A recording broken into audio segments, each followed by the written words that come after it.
This is Gary DeMar. I'm the host of American Vision's Vantage Point, and we will be discussing part 2 of Gary North's discussion of Wayne Gruden's book, Politics According to the Bible.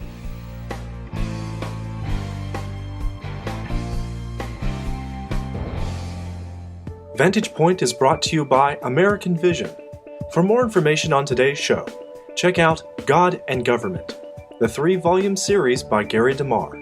You will find it at AmericanVision.com. Welcome to American Vision's Vantage Point. I'm Gary DeMar, and on my left is Dr. Gary North, and we are continuing our series of shows dealing with Wayne Gruden's new book, Politics According to the Bible, published by Zondervan. As in previous sessions relating to this particular book, I have to commend Dr. Gruden for at least taking on the topic, and we're not being totally critical of everything he's doing here. At least somebody in the evangelical world takes politics seriously enough that they want to appeal to the Bible to do so. The question is, in this initial start to do that, how adequate is his presentation of these issues from a biblical perspective? And Dr. North, in the previous talk, you mentioned 1 Samuel chapter 8, which is really a pivotal passage, and it gives some indication of where we are today. You mentioned that Dr. Gruden really doesn't lay out for us, okay, if 10% is a mark of tyranny in the Old Testament, actually competing with the tithe, 10%, and Americans aren't fazed by that today, where does he then go? What is his chapter on economics all about? What helpful exegesis does he give? Is there an exegetical basis for his comments on economics? Well, that raises the real issue, and this is the problem that we've had with so many of these books that date back certainly 40 years in some cases. That you'll see a book about the Bible and you go and you read about the Bible and there's a little bit of Bible, and there's a whole lot of and there's no link. And so the author exposits whatever he likes, and he quotes a couple of Bible verses for which he provides no detailed exegesis and no footnotes to anybody who has provided the exegesis, and then he says, now let me tell you what I like. Now, in convincing somebody to buy something, you have to answer 2 questions that always come up. And the first one is, so what? And the second one is, who says? Right. Now, in politics, you've got basically 8 words, and they're essentially derivatives or extensions of that. You have the so what. That's the first answer. Now, the second one is, says you. Yeah, what made you the authority? Yeah. And the third one is, make me. And the fourth one is, get lost. Those are the 8 words of politics. And you have to have a response, an organized, systematic, philosophically grounded, practically applied response to so what, says you, and of course the obvious one, make me, and then get lost. Now the modern world, and by modern world I mean everything since about 1700, has taken those 4 positions with respect to the Bible and has come to those conclusions in each case. It has always been, at some point, the final 2 words, get lost. Because if you can't make me, that is, if you can't bring voters into the marketplace to affect the survival of certain political candidates, the candidate says, get lost. I have to go deal with some voting group that can reelect me and that is a threat to me. And so I don't have to worry about. So if you come in the name of the Bible, you're already to the stage of says you. And if you say, well, the Bible says it, they may listen if they think enough voters are going to listen. But if it's just, well, I think this is how the Bible really means it, then at that point it's make me. And if you don't have the votes, you're not going to listen. Now, today we got people like David Ramsey, we had Larry Burkett, we have a number of Crown Ministries. There are a lot of these ministries out there that do in fact appeal to the Bible, yes, make a good case for their programs related to the Bible and getting debt reduction and savings and retirement and all that sort of thing. But and if you listen to at least I listen to Dave Ramsey, a lot of this does translate over into the political realm, but there seems to be a wall. They want to go so far, but no further with it. That's right. Now, let me give some examples from the book. Your difficulty in making a biblical case always stems from the problem that there's resistance to biblical truth. So you had better be really grounded in this. And you'd better have a constituency that believes the Bible, because it always gets to make me.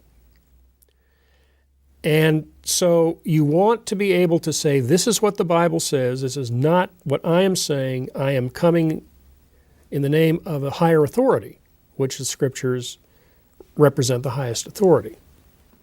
So here is what he says. You want to have a concept of civil government. Here is what he says. Civil rulers are a, quote, terror to bad conduct. Now he's quoting from the passage in Romans 13 from Paul, which means they restrain evil by the threat of punishment for wrongdoing. This is consistent with what is taught in Genesis 9, 5 through 6. That is exactly correct. That is what Paul is saying, and it is consistent with Genesis 9, the sections on the sanctions. Then he gets to the next point. They give, quote, approval, unquote, or praise to those who do what is good. Verse 3, in addition, the ruler is God's servant for your good. These verses indicate that government has a role in promoting the common good of a society. It should only punish wrongdoing, not only punish wrongdoing, but also encourage and reward good conduct that contributes to the good of society. Now, all of a sudden, he has moved not just a little step, he has offered a completely revolutionary, modern, humanist, and yet at the same time, Greek humanist view of the state. That is, the state is to produce good. And the moment you move from the civil government producing good, you have moved into the realm, the ancient city-state, which is a salvation-oriented institution. It heals people. The moment you get to the state doing good, you've adopted a messianic state. It's a healer. Now he goes on and applies it. Some examples of government supporting the common good would include tax-supported playgrounds and parks where families can picnic and sports teams can practice and compete. Now, all of a sudden, that is really a big leap. Not only is it a big leap, it is a silly leap. Now, if you go later in the book, he has some comments about what has taken place this year in healthcare. And he says, quote, in addition, the Democratic majority in Congress in early 2010 passed legislation that gives the federal government significant control of the nation's health care system, which comprises approximately 17.6% of the nation's gross domestic product. The bill calls for large segments of the American economy to be taken over by the federal government and essentially become owned by the government rather than by shareholders or private individuals. That is correct. Now here's the position he's saying. First, he moves to the state as essentially a healing institution, but he's limiting it to picnics and sports teams.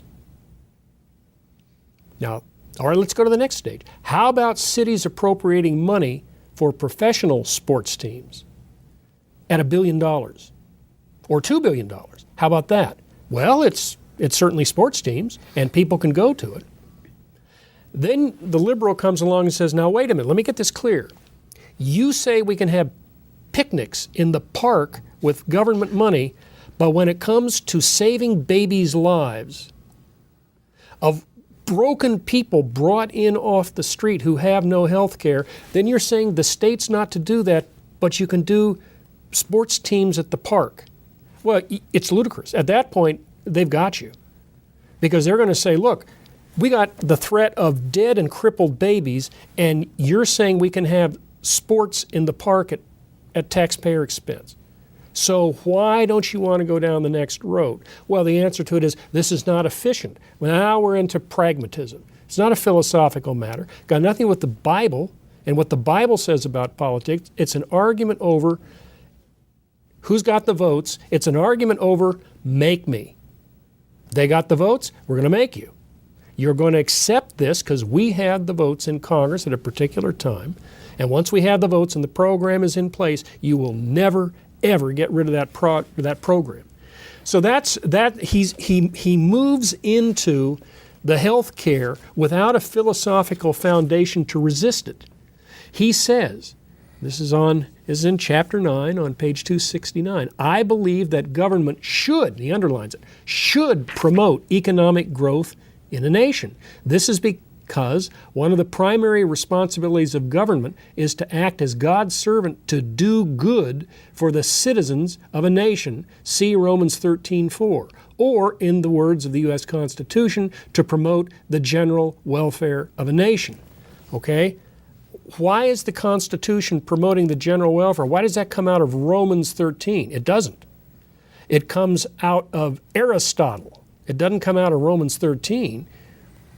The founding fathers went back to a concept of the polis, the Greek polis, which was an agent of salvation. And they adopted the whole concept of the general welfare out of that Greek background. So once you're moving down to what I would call the slippery slope. Once you say that the state is an agency of positive sanctions to take money from one group who really don't like the parks and don't care anything about sports teams, and give that to another group that says, boy, we really like parks and sports teams, you're into the welfare redistribution issue. And he can say, well, it shouldn't be too much. Don't make it too much. Make it just a little bit. It's Goldilocks politics. Not too little, not too much, just right. Well, the trouble is in politics, we find that the ones who want a whole lot more and have got the votes for it get those programs put into practice. Yeah, because there is no limiting. There's nothing limiting in the Bible. Once you determine that the state ought to do good in a proactive way, there's nothing in the Bible that says you can limit that. Unless I guess you go back to the 10%. If we can't do it within that 10%, that's right. Then we shouldn't do it. And of course, the scriptures don't have any of the 10%. You don't have a welfare state described in the scriptures. You don't have the civil government going down and getting money or goods from one group to distribute those goods through political channels into somebody else's pocket. This kind of wealth redistribution is not found in the Mosaic Law. It's not certainly found in the New Testament, because in the New Testament they're talking about voluntary charity. Now, Gruden knows this. His problem is he is importing a Greek view of the state, and he's baptizing it with a peculiar phrase in Romans about a ruler praising good men. He goes from a ruler praising good men to parks. And the moment you go to parks, you open the gate for everything. The gate is open. Well, on our next show, we're going to deal a little bit more with Wayne Gruden's book with Dr. Gary North. For more information on today's show, check out God and Government. In this 3-book series, Gary DeMar introduces you to America's true history, discussing the influence of Christianity upon the founding and development of America. He presents a practical approach to developing a biblical perspective of the elements of society, challenging us to re-implement the values and priorities that made America great. Its factual documentation makes it ideal for Christians seeking to discover the truth of America's heritage. You will find this great work at AmericanVision.com.